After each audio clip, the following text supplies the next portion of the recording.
Ben, how hard was it for you to find investors for Pink Zone? Well, I have to say I call it a no budget, which is because we had to spend like I'd say between 5,000 and 6,000, which is no budget in terms of movie making, and they were all private savings. So we went and made the movie with literally no phones and no one involved.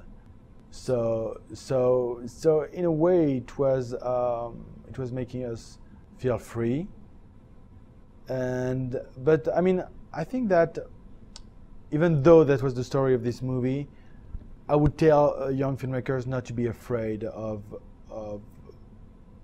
getting money. You have to go and get the money where it is out there. So getting investors is not a bad thing. It is not going to ruin your creative vision. On the contrary, I think that the best, on the contrary, it can be seen as a limit, but if you are as serious and as good as a filmmaker, you will always find a way to go around that and to tell your story, the story you have in your heart, in your mind.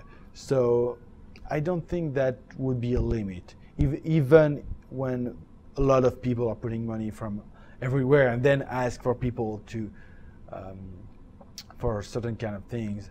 But it's like every other limit on a movie set. I mean, when you're making a movie, there are a lot of limits, and there are a lot of obstacles, and you just have to go around it, around the mountain, and just find a way to just continue and keep telling the story. So no crowdfunding? You didn't want to try your hand at that? Why? No. What was it about it? The thing was because we just wanted to shoot that fast that we had the money there sleeping for us. So we just went out and made the movie, and we didn't want to wait too long for crowdfunding and to put our hopes on hold. You know, it's like when you're doing crowdfunding, it's great, but you can also be waiting longer and longer than expected, and then the level of interest for the story and commitment is getting down and down and down. So whereas for Pink Zone, it was kind of for me the reference in the way we did this film is Roger Corman. We just went and did a Roger Corman kind of film with just no budget and just shot it for the sake of the story, with just the help of friends and our private savings. For your next film, which I know you're planning, this crime drama, I guess. Yeah. Do you plan to do a bigger budget? Yeah. Okay. Yeah.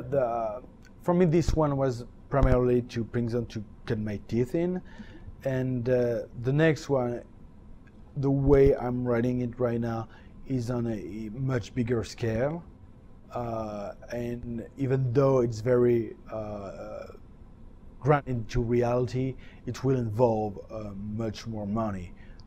So I'm open to any kind of investments. Can go from crowdfunding to private investors. It's we will go where who will be interested to finance it. Do you plan on mapping that out? Like, do you know certain people that you can ask, or do you plan, let's launch the crowdfunding campaign and then maybe sometimes investors will match certain things? I mean, do you have an idea?